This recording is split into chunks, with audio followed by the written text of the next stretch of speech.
को उठाओ। ये वचन आपकी लाइफ में 100 गुना फलों को लेके आए। प्रभु यीशु मसीह के सामर्थ्य नाम में हम मांगते हैं। व्यवस्था विवरण 7 उसकी 1 से 16 आयत को हम अपनी स्क्रीन पर हिंदी और इंग्लिश दोनों में पढ़ेंगे। सातों जातियों को आगे करी जाऊं टीम। और तेरा परमेश्वर यहोवा उन्हें तेरे द्वारा हरा दे और तू उन पर जय प्राप्त कर ले, और तब उन्हें पूरी रीति से नष्ट कर डालना। उनसे वाचा ना बांधना, ना उन पर दया करना, ना तो उनसे ब्याह शादी करना, ना अपनी बेटी उनके बेटे को देना, ना उनके बेटी को अपने बेटे के लिए ब्याह लेना, क्योंकि वे तेरे बेटे को मेरे पीछे चलने से बहकाएंगी और दूसरे देवताओं की उपासना करवाएंगी। और इस कारण यहोवा का क्रोध गुस्सा तुम पर भड़क उठेगा और वह शीघ्र तेरा सत्यानाश कर डालेगा। उन लोगों से ऐसा बर्ताव करना कि उनकी वेदियों को ढा देना, उनकी लाठों को तोड़ देना, उनकी अशेरा नामक मूर्तियों को काट काट कर गिरा देना, उनकी खुदी मूर्तियों को आग में जला देना। क्योंकि अपने परमेश्वर यहोवा की तुम पवित्र प्रजा हो और यहोवा ने पृथ्वी भर के सब देशों के लोगों में से तुझको चुन लिया है कि तू उसकी प्रजा और निज धन ठहरे। यहोवा ने तुमसे प्यार करके तुमको चुन लिया। इसका कारण ये नहीं तुम गिनती में उन सब लोगों में से अधिक थे, परंतु तुम सब देशों के लोगों में से गिनती में थोड़े थे। यहोवा ने तुमको बलवंत हाथ के द्वारा दास्तव के घर में से और मिस्र के राजा फिरौन के हाथ से छुड़ाकर निकाल लिया। इसका कारण यह है कि वह तुमसे प्यार करता है और उस शपथ को भी पूरी करना चाहता है जो उसने तुम्हारे पूर्वजों से खाई थी। इसलिए जान रख कि तेरा परमेश्वर यहोवा ही परमेश्वर है। वह विश्वास योग्य ईश्वर है। जो उससे प्रेम रखते और उसकी आज्ञाओं को मानते हैं, उनके साथ वह 1000 पीढ़ी तक अपनी वाचा का पालन करता और करुणा करता रहता है। जो उससे बैर करते हैं वह उनके देखते उनसे बदला लेकर नष्ट कर डालता है, और अपने बैरी के विषय में विलंब न करेगा, उनको देखते ही उनसे बदला लेगा। इसलिए इन आज्ञाओं, विधियों और नियमों को जो मैं तुझे आज चिताता हूं, मानने में चौकसी करना। तू इन नियमों को सुनकर मेरी मानोगे, अगर चलोगे, तो तेरा परमेश्वर यहोवा भी उस करुणा में वाचा का पालन करेगा जिसे उसने तेरे पूर्वजों से शपथ खाकर बांधी थी। वह तुमसे प्रेम रखेगा और तुझे आशीष देगा और गिनती में बढ़ाएगा। और जो देश उसने तेरे पूर्वजों से शपथ खाकर तुझे देने को कहा है, उसमें वह तेरी संतान पर अन्न, नए दाख मधु, तेरे टटके तेल और भूमि की उपज पर आशीष दिया करेगा, और तेरे गाय बैल और भेड़ बकरियों की गिनती बढ़ती करेगी। तू सब लोगों में से अधिक ब्लेस्ड होगा, धन्य होगा। तेरे बीच में ना पुरुष ना स्त्री निर्वश होगी, और तेरे पशुओं में भी कोई भी ऐसा ना होगा। यहोवा तुझसे सब प्रकार के रोग दूर करेगा, और मिस्र की बुरी बुरी व्याधियां जिन्हें तू जानता है, उनमें से किसी को भी तुझे लगने ना देगा। वे तेरे बैरियों को ही लगेगी। लास्ट आयत को पढ़ेंगे। और देश देश के जितने लोगों को तेरा परमेश्वर यहोवा तेरे वश में कर देगा, उन सबों का सत्यानाश करना, उन पर तरस की दृष्टि ना करना, उनके देवतों की उपासना ना करना, नहीं तो तू फंदे में फंस। ये पुराने नियम की बात है, जहां पर परमेश्वर एक शारीरिक युद्ध उनका लीड कर रहा था, क्योंकि अगर वो ना करते तो यीशु मसीह का वंश ही खत्म हो जाता, वो आ ही ना पाता। इसलिए जब प्रभु यीशु मसीह आ गए तो प्रभु यीशु मसीह ने कहा, तुमने सुना था दांत के बदले दांत, सिर के बदले सिर, प्राण के बदले प्राण, लेकिन अब मैं आ गया हूं, अब तुम्हें बदला लेने की जरूरत नहीं। अब तुम सिर के बदले सिर, दांत के बदले दांत नहीं, अब तुम वैरियों से प्रेम करोगे, अपने शत्रुओं के लिए प्रार्थना करोगे। आमीन। लेकिन इस आयतों से हमें यह बात समझ में आती है कि परमेश्वर अपनी प्रजा के लिए एक प्लान रखता था, एक योजना रखता था। और पवित्र वचन ये कहता है कि परमेश्वर एक सा रहने वाला परमेश्वर है। वो अपने मार धाड़ को उसने चेंज कर दिया, क्योंकि यीशु मसीह आ चुके थे। अब वो स्पिरिचुअल मार धाड़ में बिलीव करता है, आत्मिक युद्ध में बिलीव करता है, लेकिन उसकी योजना जो अपनी प्रजा, अपने लोगों के लिए है, वो बदली नहीं है। अगर आपने इस 14 आयत को फिर से पढ़ेंगे, अगर आप तो उसमें अगर आप देखेंगे, 15 आयत को पढ़ेंगे, उसमें आप देखेंगे परमेश्वर ने कहा कि वह तुझ में से हर प्रकार का रोग जो है वो दूर करेगा। लेकिन परमेश्वर ने एक खास अपने लोगों को तब कहा, परमेश्वर ने कहा तू दूसरे लोगों के साथ कोई भी वाचा ना बांधना, उनके देवताओं की उपासना ना करना, तू अलग रहना, उनके साथ किसी भी तरह की शादी ब्याह ना करना, अपने बेटे ना देना, उनकी बेटियां ना लेना। परमेश्वर ने कहा तू अलग टाइम में रहना, क्योंकि मैंने तुझे चुन लिया है और मेरे एक योजना है तेरी लाइफ में। मैं तुझे एक ऐसा ब्लेस करना चाहता हूं और खड़ा करना चाहता हूं ताकि एक ऐसी प्रजा मैं तैयार कर सकूं जिसे लोग देखें और कहें हां इन पर परमेश्वर की दया है, ये परमेश्वर के लोग हैं। तो ये परमेश्वर का मकसद था। तो परमेश्वर ने कहा मैंने तुम्हें इसलिए नहीं चुना कि तुम बहुत थे, मैं तुम्हें इसलिए चुना है कि तुम बहुत थोड़े थे, और ताकि तुम ये ना कहो कि हम बहुत बड़ी प्रजा थे, हम बहुत बड़ी जाति थे, इसलिए यहोवा ने हमें चुन लिया। इसलिए बाइबल कहती है परमेश्वर ने जगत के निर्बलों को, जगत के तुच्छों को, जगत के गरीबों को, जगत के बीमारों को चुन लिया ताकि जो कोई अपने आप को कुछ समझते हैं उन्हें शर्मिंदा करे। आपको भी उसने चुना, मुझे भी चुना, हाँ या ना? अब परमेश्वर ने क्या कहा? परमेश्वर ने कहा मेरे किंगडम के अंदर ब्लेसिंग्स हैं, मेरे राज्य के अंदर ब्लेसिंग्स हैं। क्या ब्लेसिंग? तू दूसरे लोगों से अधिक धन्य होगा, मैं तेरी 1000 पीढ़ी के ऊपर करुणा करूंगा। और जबकि ये डिलीवरेंस वीक है और टॉपिक हीलिंग का है, तो मैं इसमें सिर्फ हीलिंग के टॉपिक को आज छेड़ूंगा। और परमेश्वर ने क्या कहा? मैं तेरे बीच में से रोगों को क्या करूंगा? दूर करूंगा, और मिस्रियों के रोग व्याधियां जो उनको लगी थी मैं तुमको लगने नहीं दूंगा। ये परमेश्वर ने अपनी प्रजा को कहा। जीसस ने भी यही कहा जब उसने कुबड़ी औरत को चंगा किया, 18 साल से जो कुबड़ी थी। परमेश्वर ने कहा जब लोगों ने गुस्सा किया कि सबत के दिन चंगा करता है तू, तो परमेश्वर ने क्या किया? यह अच्छा नहीं था कि अब्राहम की जो बेटी थी इस शैतान के बंधन से छुड़ाई जाती और चंगी होती। इसका मतलब प्रभु यीशु मसीह ने भी यही बात कही कि जो अब्राहम के वंश हैं, यानी आप और मैं जो यीशु मसीह पे विश्वास करते हैं, परमेश्वर ये चाहता है कि उनकी लाइफ में कोई भी रोग जो है वो ना हो। लेकिन ऐसा पॉसिबल कैसे? क्योंकि ये सारी ब्लेसिंग जितनी परमेश्वर ने बताई हैं ये उसके धर्म और राज्य के अंदर हैं, बाहर नहीं। किसके अंदर हैं? उसके धर्म और राज्य के। अगर आज आप कमाना छोड़ दें, सरकार घर आके खाना देगी आपको, पर फौरन में देती है। अगर वहां आप कमाना छोड़ दे, बोल दे मेरे पास जॉब नहीं है, तो आपके घर में इतने पाउंड, इतने डॉलर्स आ जाते हैं कि आप अपनी ग्रोसरी, अपना खाना पीना खरीद सकें। अगर आप ये कहें कि मुझे रहना यहीं है पर डॉलर्स वहां के चाहिए, हो सकता है, क्योंकि वो सुविधा सिर्फ अमेरिकन सिटीजन्स के लिए है, इंडियन सिटीजन्स के लिए नहीं है। आपको वो सुविधा मिलेगी जो यहां की सरकार ने बनाई अगर है तो, और वहां के लोगों को वो सुविधा मिलेगी जो उनकी सरकार ने बनाई। परमेश्वर ने कहा मैं तुझे ब्लेस करूंगा, दूसरों से ज्यादा ब्लेस करूंगा, तेरे काम, तेरे खेत के ऊपर, तेरे तेल के ऊपर, तेरे उपज के ऊपर, तेरे बच्चों के ऊपर, तेरे बैंक बैलेंस, मैं हर एक चीज को ज्यादा ब्लेस करूंगा लोगों से। मैं तेरे बीच से रोग दूर करूंगा। लेकिन किनको बोला परमेश्वर ने?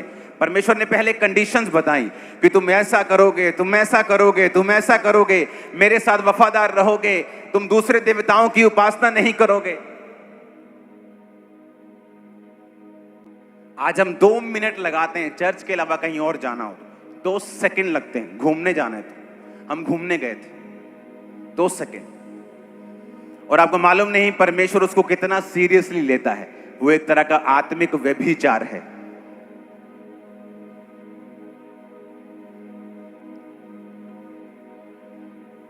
परमेश्वर ने कहा मैं तेरे बीच से रोग जो है दूर करूंगा। रोग परमेश्वर की ओर से नहीं है। उसने कहा जितने रोग, मिस्री व्याधियां लगी हैं जो उनको, कभी उनको गिल्टियां हो जाती थी, कभी उनको कुछ होता था, परमेश्वर ने कहा मैं वो सारे रोग तुझे लगने नहीं दूंगा, मैं तेरे बीच से रोग दूर करूंगा। देखो, मैं तुझसे सब प्रकार के रोग दूर करूंगा। मिस्र की बुरी बुरी व्याधियां जिन्हें तू जानता है, कोई भी तुझ पर लगने नहीं दूंगा, वो तेरे बैरियों को लगेंगे। किसको कहा परमेश्वर ने? परमेश्वर इस्राएलियों को बोल रहा है कि मैं तेरे बीच से रोग दूर करूंगा। लेकिन बात यह है कि क्या हम परमेश्वर के किंगडम के अंदर हैं? क्या हम परमेश्वर के राज्य के अंदर आ चुके हैं? क्या ये सारी स्कीम्स, ये सारी चीजें जो प्रभु ने बनाई हैं, ये हमें इनका फायदा मिल पाएगा? इनका फायदा तभी मिल पाएगा अगर हम परमेश्वर के राज्य के अंदर आ चुके हैं। तो अगर अमेरिका की सहूलतें लेनी है तो उसके अंदर जाके उसका ग्रीन कार्ड लेना पड़ेगा, नहीं तो वो सहूलतें नहीं मिलेंगी। वो क्योंकि वो सारी दुनिया के लिए नहीं है, वो उनके अपने सिटीजन्स के लिए है। परमेश्वर की सहूलतें सब लोगों के लिए नहीं है। इसलिए प्रभु यीशु मसीह ने कहा था, अन्य जातियां इन्हीं वस्तुओं की खोज में रहती हैं। हमें बरकत मिल जाए, हमारा घर बन जाए, मेरी बेटी की शादी हो जाए, मेरे बेटे की शादी हो जाए, अच्छी जगह पढ़ लें, हम चंगे हो जाएं, हम हील हो जाएं, मेरा घर सेट हो जाए। परमेश्वर ने कहा अन्य जाति इन्हीं वस्तुओं की खोज में रहती हैं, पर तुम्हारा स्वर्गीय पिता जानता है कि तुम्हें इन वस्तुओं की जरूरत है, पर जब तुम उसके धर्म और राज्य की खोज करोगे तो ये अपने आप तुम्हें मिल जाए, अपने आप तुम्हारा पीछा करेंगी। अब अगर बपतिस्मा नहीं लिया तो तुम उसके धर्म और राज्य के अंदर नहीं हो। अगर तुम अभी भी परमेश्वर के वचन के बाहर हो तो तुम उसके धर्म और राज्य के अंदर नहीं हो। क्योंकि ये कोई वो जगह नहीं है जहां आप आएंगे, जादू टोने की तरह आमीन आमीन बोलेंगे और सब कुछ ठीक हो जाएगा। ऐसा नहीं। आपको कंप्लीट क्रिश्चियनिटी को फॉलो करना पड़ेगा अगर आप कंप्लीट परमेश्वर की आशीषों को और बरकतों को अपनी लाइफ में देखना चाहते हैं तो। आमीन।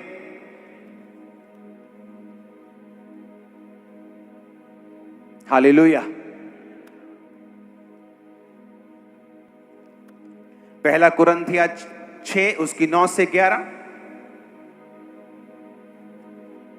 क्या तुम नहीं जानते अन्यायी लोग परमेश्वर के राज्य के वारिस नहीं होंगे? पहला कुरिन्थिया 6 उसकी 9 से 11 आयत। धोखा ना खाओ। अपने पड़ोसी को बोलो धोखा ना खाओ। इस आयत को अपनी स्क्रीन के ऊपर पढ़ेंगे। ना वैश्यागामी, ना मूर्ति पूजक, ना पर स्त्रीगामी, ना लुच्चे, ना पुरुषगामी, ना चोर, ना लोभी, ना पियक्कड़, ना गाली देने वाले, ना अंधेर करने वाले परमेश्वर के राज्य के वारिस होंगे। परमेश्वर के राज्य के बारे में परमेश्वर ने बता दिया कि मेरे राज्य के अंदर सिक्योरिटी है, मेरे राज्य के अंदर शर्मिंदगी नहीं है, मेरे राज्य के अंदर ब्लेसिंग है, मेरे राज्य के अंदर हीलिंग है, मेरे राज्य के अंदर आत्मिक तरक्की है, शारीरिक तरक्की है। दूसरे लोगों से ज्यादा तुम ब्लेस होगे। मैं तुम्हें वो संघर्ष नहीं करने दूंगा जो आम जनता करती है। उसके राज्य के अंदर ये सारी चीजें हैं। पौलुस क्या कहता है नए नियम में? कहता, फिर से पढ़ेंगे 9 आयत को, कि तुम नहीं जानते कि अन्यायी लोग परमेश्वर के राज्य के वारिस नहीं होंगे। धोखा ना खाओ। ना वैश्यागामी, वैश्याओं के पास जाने वाले, ना मूर्ति पूजक, अपने हाथ से मूर्ति को बना के फिर उसको परमेश्वर कहने वाले, ना पर स्त्रीगामी,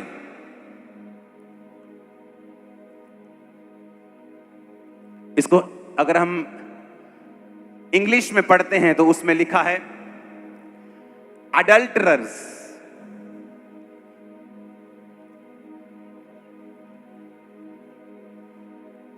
और अगर हम इसका यूनानी शब्द पढ़े कि यह शब्द कहां से आया, पर स्त्रीगामी, यूनानी शब्द को पढ़ेंगे अपनी स्क्रीन के ऊपर, जिसका मतलब है मोइकोस। जब आप बोलते पर स्त्रीगामी, इसका मतलब है यूनानी भाषा में बाइबल लिखी गई थी ओरिजिनल, जिसका मतलब है मोइकोस। मोइकोस का मतलब है पैरामोर, अडल्टरर। पैरामोर क्या होता है? पैरामोर को गूगल के अगर आप सर्च करेंगे तो दिखाओ पैरामोर क्या होता है। पैरामोर का मतलब है रोमांटिक या यौन संबंध रखने वाला, उपपति, उपपत्नी। जैसे आप बोलते हो बाहर वाली, घर वाली, और ये उनके लिए जिन्होंने बाहर वाली रखी हुई। और दूसरा इसके शब्द को पढ़ेंगे फिर से, इसको जूम करेंगे। पैरामोर का मतलब, जिसको यूनानी भाषा में लिखा गया खास, जिसका मतलब है एक ऐसा person with whom someone is having a romantic or sexual relationship and especially a secret or improper relationship। कि एक ऐसा व्यक्ति जो एक सेक्सुअल या रोमांटिक रिलेशनशिप में है, जो सीक्रेट है, इम्प्रॉपर है, यानी उसकी पत्नी नहीं है वो, या उसका पति नहीं है वो, उसे बोलते हैं पैरामोर, उसे बोलते हैं मोइकोस, उसे बोलते हैं ऐसा व्यक्ति जो पर स्त्रीगामी है या पुरुषगामी है। और पौलुस ने कहा ऐसे व्यक्ति परमेश्वर के राज्य में प्रवेश नहीं करेंगे। वो चाहे लंबी लंबी चीखें मार मार के प्रेयर लाइन में खड़े हो जाएं, लेकिन जब तक वो तौबा नहीं करेंगे अपनी लाइफ में सुखी नहीं रह सकते। मोइकोस वर्ड क्यों यूज किया गया?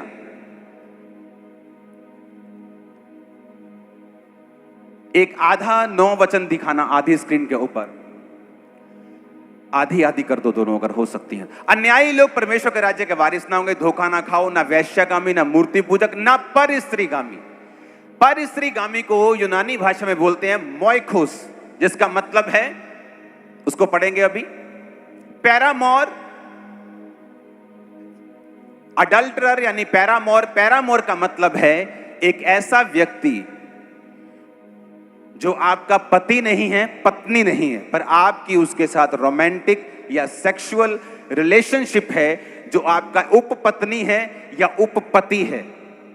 इम्प्रॉपर और सीक्रेट रिलेशनशिप है, उसे पौलुस ने कहा ऐसे व्यक्ति परमेश्वर के राज्य के वारिस नहीं होंगे।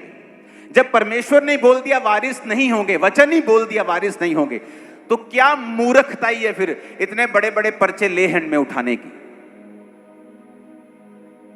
जब परमेश्वर ने ही बोल दिया, प्रेयर करने से पहले ही, मान लो आप कहीं जॉब लेने जा रहे हैं और वो बोल रहा है भाई साहब मुझे एमए व्यक्ति चाहिए, आप बोल रहे नहीं मैं 10वीं पास हूं, वो बोल रहा है भाई साहब आप कैपेबल नहीं हैं, आप हट जाइए। आप फिर जाके उसके ऑफिस के बाहर खड़े हैं, दे दो यार जॉब। बोलता है भाई साहब आप बात समझे नहीं, ये नौकरी आपके लिए नहीं है, बॉस ने ये इंस्ट्रक्शन दी है, मैं कुछ नहीं कर सकता। परमेश्वर ने कहा मैंने अपने नाम से भी बड़ा महत्व अपने वचन को दिया है। जीसस ने कहा सब कुछ जो नए नियम में हुआ, उसके क्रूज पे चढ़ने से लेके, उसके बचपन से लेके जब वो मिस्र में गए, उसके फादर उसको लेके गए, जीसस क्राइस्ट बच्चे को लेके आए नासरी में, नासरत नामक नगर में वो गए। परमेश्वर ने कहा ये सब कुछ इसलिए हुआ कि वचन पूरा जो पुराने नियम में लिखा हुआ था, यानी वो वचन पे चलने वाला परमेश्वर है। जब परमेश्वर ने पहले ही कह दिया कि पैरामोर, रोमांटिक रिलेशनशिप वाले व्यक्ति मेरे राज्य में प्रवेश नहीं करेंगे, तो फिर क्या सेंस बनती है ले हैंड में या मांगने की या आमीन आमीन बोलने की? इमेजिन करो आप, जब आप परमेश्वर से पहले ही अलग हैं, अलग हट चुके हैं, तो आमीन आमीन बोल के आपको क्या लगता है वो बाबा है कोई, जो दारू की पेटी देंगे बाबा खुश हो जाए? उसके वचन से हम पहले ही हट गए हैं, हम पहले ही बाहर आ गए हैं उसके राज से। वो जो बाउंड्री थी, वो जो उसके देश की बाउंड्री है, उससे बाहर आ गए हम। बाहर आके हम कैसे ले सकते हैं उसकी सहूलतों को? हालेलुया। उसने कहा मेरे राज्य में रहोगे तो मैं रोग दूर करूंगा। कैसे रोग दूर होते? कई बार वो रोग दूर होता है धीरे धीरे। जब आप परमेश्वर के राज्य में चलते हैं, धीरे धीरे स्ट्रांग होते जाते, धीरे धीरे रोग खत्म होते जाते। कई बार एकदम से हीलिंग नहीं होती, ग्रेजुअल होती है, धीरे धीरे होती, रिकवरी होती है। कई बार एकदम से होती है, कई बार इमीडिएटली हो जाती है, कई बार धीरे धीरे होती, लेकिन वो होती जरूर है, क्योंकि परमेश्वर के राज्य का ये वायदा है कि मैं तेरे बीच से रोग दूर करूंगा। मेरी कई रोग एकदम से गए, कई रोग धीरे धीरे गए। वो धीरे धीरे इसलिए गए कि अगर वो एकदम से चले जाते तो आज मैं प्रीचर नहीं होता। 100% मैं आपको बता रहा हूं, ताकि मैं सीख सकूं, परमेश्वर में चल सकूं, तो ये परमेश्वर की मर्जी के ऊपर निर्भर करता है कि वो कितनी देर में जाएगा। लेकिन अगर आप उसके राज्य में हैं तो वो जाएगा। हालेलुया, जोर से हालेलुया बोलो। इसीलिए कलीसिया को हीलिंग देना भी जरूरी है, वचन देना भी जरूरी है। कुछ अकेला वचन दे दे के कलीसिया को ड्राई कर देते, उन पर प्रेयर नहीं होती, डिलीवरेंस नहीं करते, उनकी हीलिंग प्रेयर नहीं करते उनकी, तब भी कलीसिया अधूरी है। कई सिर्फ हीलिंग हीलिंग हीलिंग हीलिंग, वचन नहीं उनको अच्छा देते, तो वो भी कलीसिया अधूरी है। आपको मालूम होना चाहिए कि ले हैंड करने से पहले, आपको जब ले हैंड का कॉल आएगा तो कम से कम 2-3 दिन 4 दिन पहले आएगा कि आपका चर्च में ले हैंड है, आपको बुलाया है। आप जब पीछे से एंटर करेंगे तो आपको एक टोकन मिलेगा, उस टोकन लेके आप एक स्पेशल जगह पे चले जाएंगे, वहां बैठेंगे और उसके बाद ले हैंड स्टार्ट होना शुरू हो जाएगा। ओके, समझ आ रही है सबको? उस ले हैंड से 3-4-5 दिन पहले मैं इसलिए फोन करवा रहा हूं ताकि वो 5 दिन आप मेरा टाइम वेस्ट ना करें, आप तौबा करके चर्च में एंटर करें। आमीन।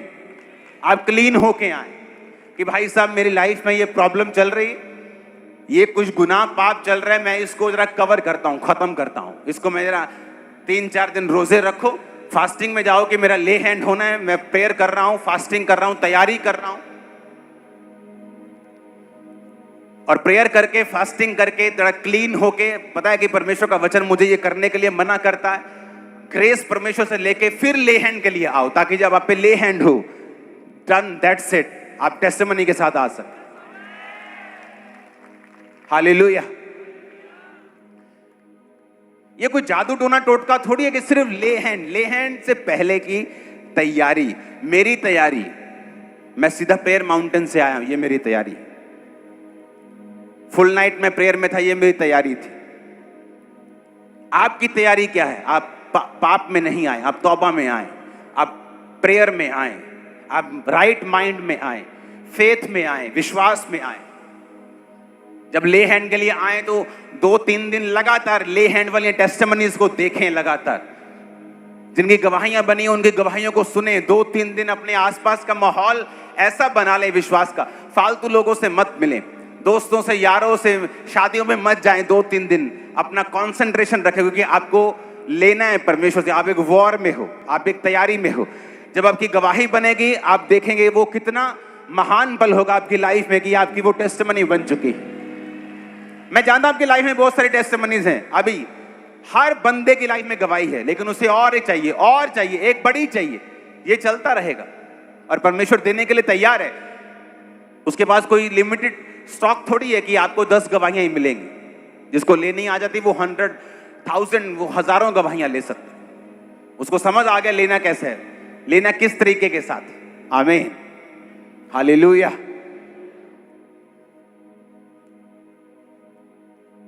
आमीन। ले हैंड एक आत्मिक चीज है और बहुत ही स्पिरिचुअल चीज है। बाइबल कहती है कि गिनती की पुस्तक 11 उसकी 16 आयत और 25 आयत, यहोवा ने मूसा से कहा, इस्राएली पुरनियों में से 70 ऐसे पुरुष मेरे पास इकट्ठे कर जिनको तू जानता है कि वे तेरी प्रजा के पुरनिये और उनके सरदार हैं, और मिलाप वाले तंबू के पास उनको ले आ कि वो यहां खड़े हों। 25 आयत में लिखा, तब यहोवा बादल में से होकर उतरा और उसने मूसा से बातें की, और जो आत्मा उसमें था उसमें से लेकर 70 पुरनियों में समवा दिया, और आत्मा जब उनमें आया तो वो नबूवत करने लगे, परंतु फिर दोबारा कभी नबूवत ना की।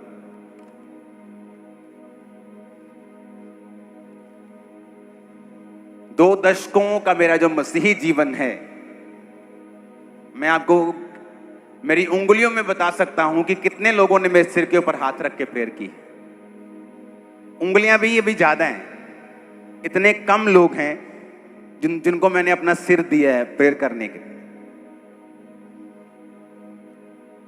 और कई विश्वासी ऐसे, कोई पास्टर देखे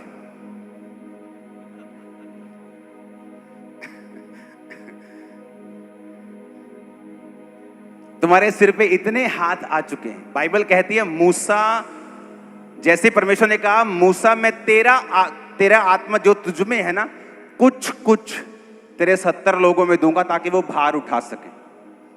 और लिखा परमेश्वर ने मूसा में जो आत्मा था कुछ कुछ 70 पुरनियों में दिया और वो नबूवत करने लगे, पर दोबारा कभी नहीं की, मसा उतरा उनके ऊपर।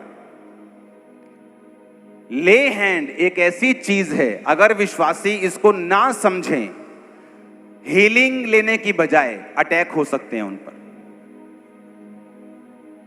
क्योंकि जो आपके पास्टर के अंदर है, जब वो ले हैंड कर रहा है, आप उसे रिसीव कर रहे हैं।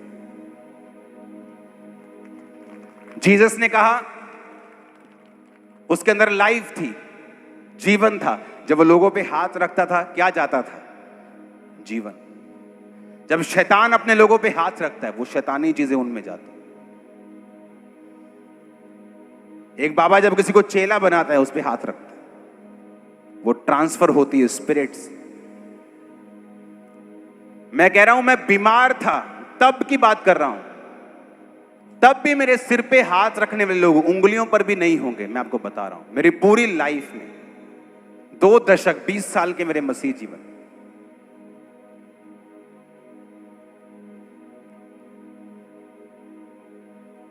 प्रेयर करो आप मेरे लिए।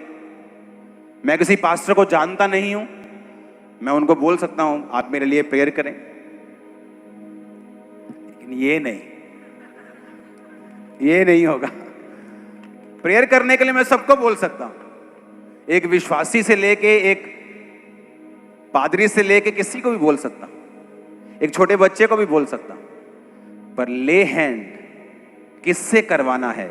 जब तक आप उस व्यक्ति को जानते नहीं, आपने उसकी लाइफ को परखा नहीं, मिनिस्ट्री में आए उसको लंबा समय नहीं हो चुका, उससे ले हैंड मैं नहीं करवाना चाहता। हालेलुया। ले हैंड एक स्पिरिचुअल चीज है। मैंने हजारों गवाहियां सुनी हैं, हमने फलाने से ले हैंड किया, तब से हमारी स्पिरिचुअल लाइफ टोटल डाउन हो गई।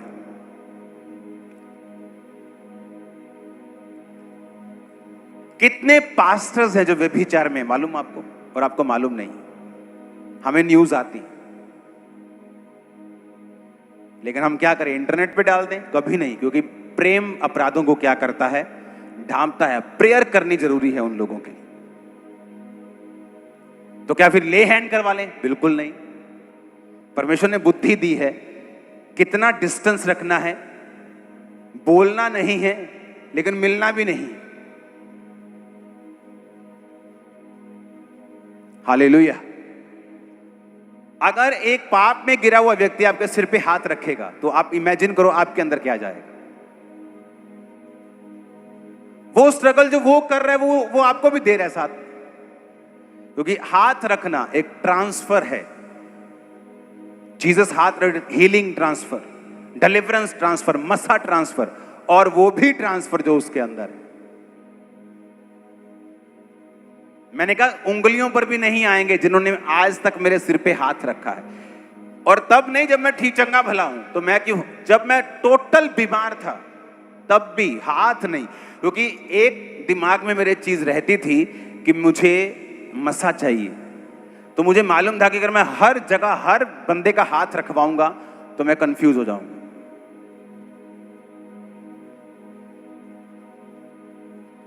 हालेलुया।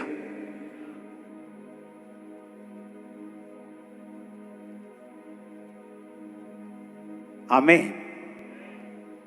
बात बड़ी चर्च की या छोटी चर्च की भी नहीं। कई बड़ी चर्च वाले लोग भी पाप में, और छोटी चर्च वाले लोग कई बड़े पवित्रताई में।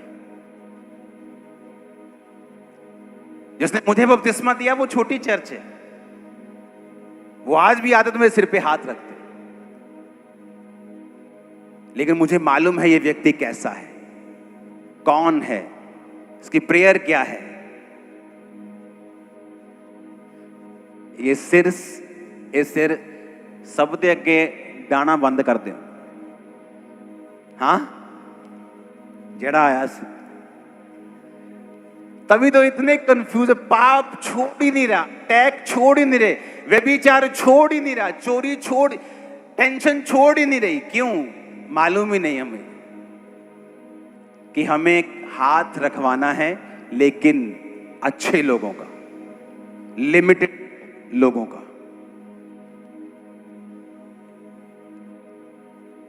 हालेलुया। मुझे बड़ी जब रिश्तेदार ऐसे करते हाथ सिर पे, मुझे बड़ी एलर्जी सी इस चीज कि मेरे सिर पे हाथ नहीं रखना। कई बिलीवर्स भी, मैं कहा सिर पे हाथ नहीं। मुझे मालूम नहीं आपकी लाइफ कैसी है, आप आओ मिलो, मैं आपके पांव पड़ जाता हूं, वो प्रॉब्लम नहीं। हालेलुया। तुम्हारे माता पिता हाथ रखें चलेगा, हर बंदा हाथ रखे नहीं चलेगा। हालेलुया।